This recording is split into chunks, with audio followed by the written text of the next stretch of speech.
What does that mean? To me, what we call the universe, when you look up at the stars or in the sky and this ground we stand on, to me it's the cosmic mind. That's where we're at. They tell us we're on Earth. The brain is divided in half. You have a left hemisphere and a right hemisphere. The heavens are divided in half by the Milky Way galaxy, a left hemisphere and a right hemisphere, a masculine, a feminine, in duality. And then those two are divided. So you have four. You have a left quadrant and a right quadrant, back and front, left and right. It's alpha, beta, gamma, delta, earth, water, air, fire. Earth element in the chakras is upper right.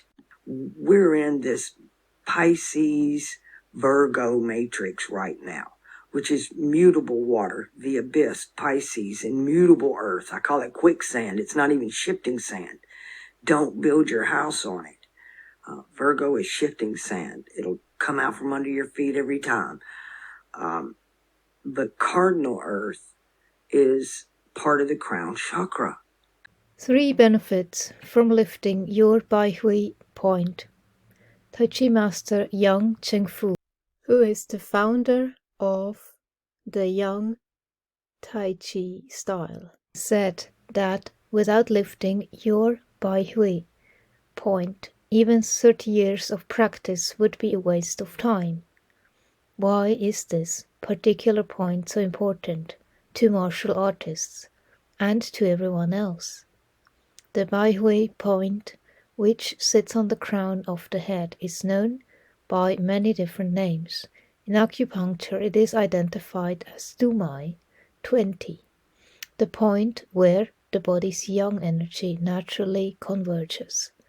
So that means it's total yang. In Kundalini Tantra and other Indian yogas, the point is named the crown chakra.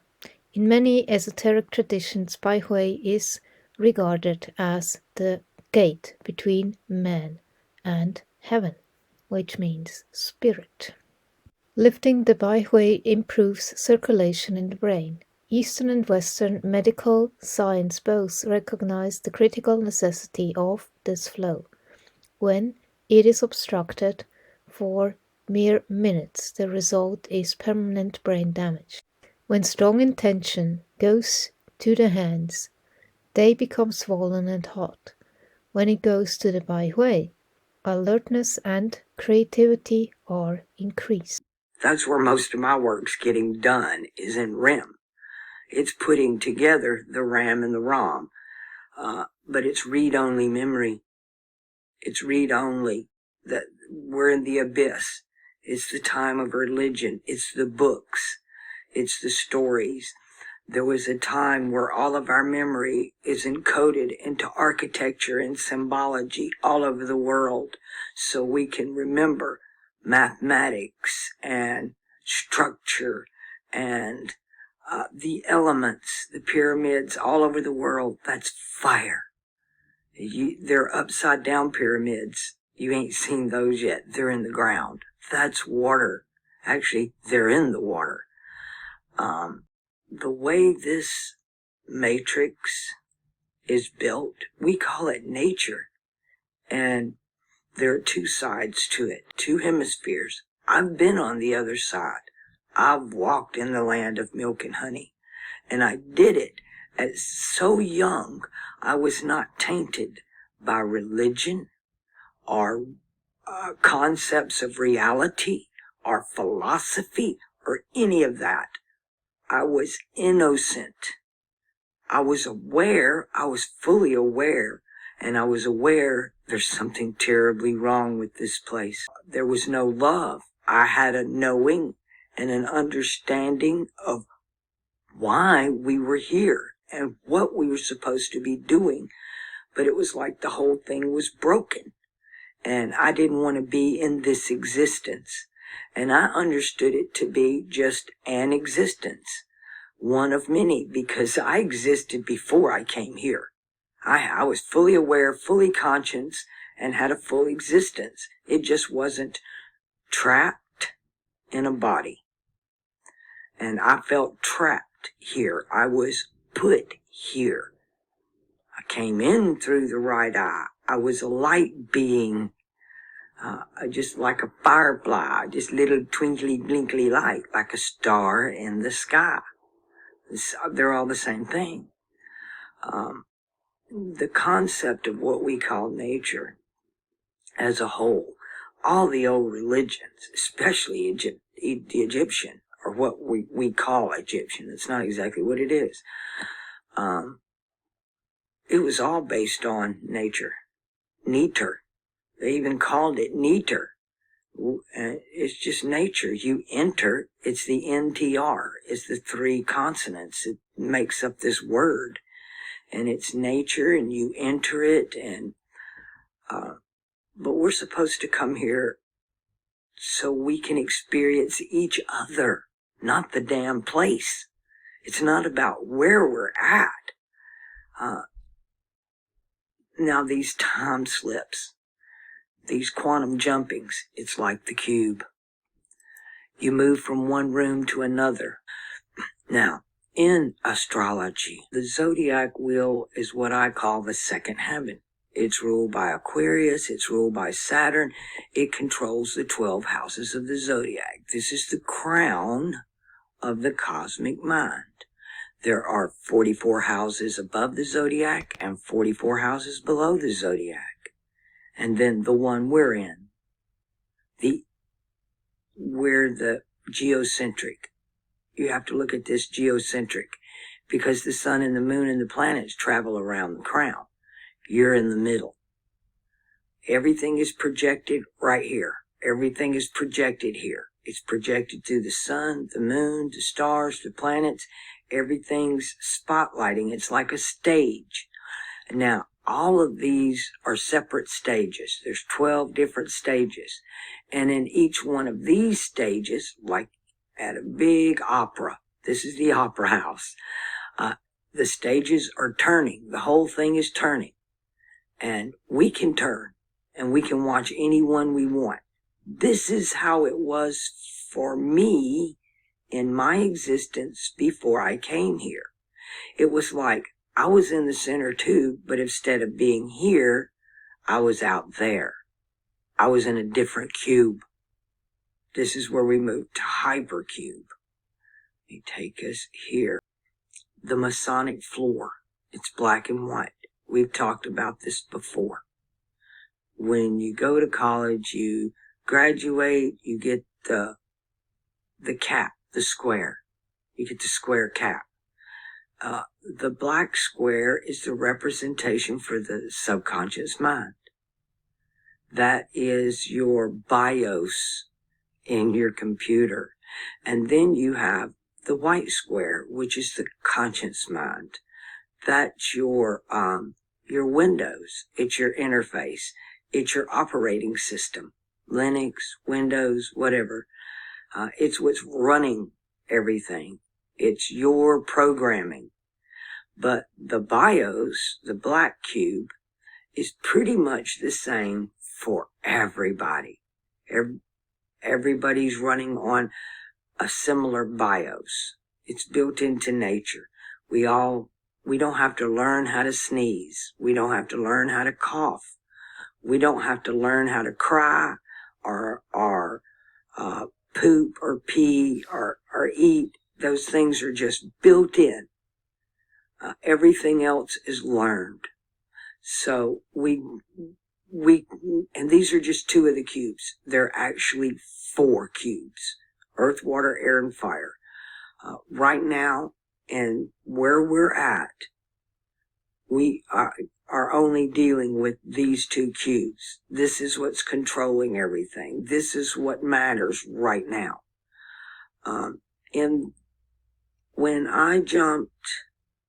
When my third eye opened and I moved immediately to what I call the land of milk and honey, it looked just like this place, but it was really living life. The light of the sun was nothing. It meant nothing. It might as well just been a night light over in the corner because everything produced its own light.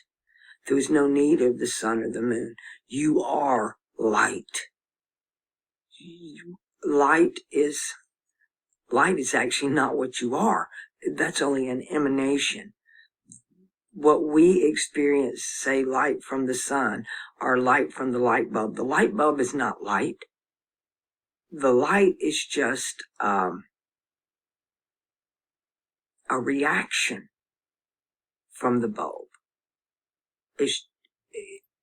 The light is not the bulb, and the bulb is not the light. The bulb can exist without the light, but the light can't exist without the bulb. In this reality. In the other reality, everything is light, and nothing can exist. In the other reality, the light came first, and nothing can exist without, the bulb can't exist without the light. Yes, I said that right. You'll have to think about that one a couple of times, because everything flips. It's mirrored from this reality to the other, from the black cube to the white cube. They're flipped. One came out in water, one came out in the desert. I haven't watched Hypercube yet. Now I'm going to have to. I just hate watching disturbing shit, because I know we're manifesting it. Jack Parsons and all of that, Crowley and all that great Babylon working, and Cthulhu and Lovecraft and all of that. What it woke up was what's inside of us. These people that rule this place, that have they've hijacked the Matrix. And I'm going to tell you, they've done it through television, the radio, and books. Ever since they taught spells, ever since they gave us alphabets, they took over. And it's just more and more chains wrapped around us, because we're in a groupthink age. To manifest, we're moving to an independent. Actually, the magician Jesus told us the kingdom is now. We can manifest now. We can walk on water. We can let mountains move. We should be able to do all of this. But it's been hijacked. And the only thing we can do is what we do individually. This groupthink thing is running on the hive mind. It's running strictly on the black cube. And you have to have a collective majority to make that thing run. Now, they're using that. It's so powerful, and they're using it from just a small group of the population of the world. They've got everybody divided so that we can't get a mass of a majority. They divide us by race, they divide us by gender. Now they're confusing genders, which is the mark of the beast. To confuse genders is to confuse the black and the white. That's what the QR code is. The QR code is a Masonic floor in chaos. And that's your mark. It is confusing the conscious reality with the subconscious reality. That's what's going on. And you got to put your house in order. The black goes on one side, the white goes on another. It's already chaos right here, just the way they've done it. But these QR codes are off the charts. It's the dark and the light intermingled. Why these people that run this place have the ability to run it is because they have no problem with the dark side. They go there. They go there. Okay? They don't fear it. I think they actually worship it. They have no problem with it. And they take over the ages. We're kind of in the dark side anyway. When you're in an age of water, when you're in a feminine age, truly the strongest emotion on this planet is what's called motherly instinct. And they know it. It outranks predatory instinct. It outranks the thing even a parent, even a father, what they will do to protect their children. More in the human than in the animal kingdom. In the animal kingdom, sometimes the dad protects, sometimes they don't. It's generally the female. She's very protective over her young. She don't think about her life. She just jumps right in there, puts herself between the harm and her child. And it's instinctive, it's built in, it comes from the black, it fears nothing. It's not afraid of anything. When that chakra is initiated, you know, when mama got mad, disappear, move. You don't want to be there. You don't even want to be in that environment. You just wish you weren't there, anywhere but here. It's the thing we fear the most. I understand what that power is now, what they're running on. But I've touched that power too. But I hate horror stuff. I hate the gore. This place is supposed from my beginning, I knew this place was supposed to be about love and light, and this place is supposed to be like the milk and honey place. But somewhere along the line, everything has gotten freaking hijacked. And we have to take back over. At least in our own individual lives. We have to do this. We have to get our houses in order. And it's hard to put them in order when you don't understand what the house is. What is all this stuff in the house? And where's it actually supposed to go? And that's patterns, patterns, patterns. They're in every damn thing. They're everywhere. There's nothing that doesn't have them. Everything here is built on DNA. And DNA is a self-replicating pattern. It's based on the Fibonacci sequence. It builds at a ratio of 1.618. And that is the natural order of things. And then we have another order that we build that's based on pi. The natural order is the circle. It's the circle. This is the natural order. And they squared the circle. They made it. They squared the circle. It's now a square. But in here is the whole zodiac, everything that is, was, will be, is in these two images, and these two images are exactly the same thing. And everything's projecting down here. Everything is projecting at the same time. So the big flood that happened back here in Cancer, it's happening right now. It's just you're not tuned into that radio station. It's like a dial on the station. You see those stars up there? That's us. And we're projecting down here. That's us. And we are projecting down here. And sometimes we get a glimpse of ourselves. But everything's happening now. That's why the kingdom is now. The kingdom is Aquarius. It's just an astrological term you can learn about from the Aramaic zodiac, the Persian zodiac, instead of the Greek. In the Greek, they tell you he's the water bearer. But in those zodiacs, he's the king. And this is the kingdom. And Aquarius is about the crown chakra. India taught me about the chakras. The Arabian zodiac taught me about who the king was, which is the story in the New Testament. The Old Testament story, Aries, is about Aries, that god of fire. He's emotions, and he's a jealous god. He's Mars. He's the root chakra. Everything starts there. He's root. He's in part of the black cube. Our emotions. He's part of the black cube. We got to learn to take control of this place. But to do that, we need to understand it. We need to understand what is reality. And we have because of the programming, because of the cultural programming, because of the religious programming, because of the societal programming, the TV, the music, we don't see this place for what it really is. We think we have to work our ass off and do this or that.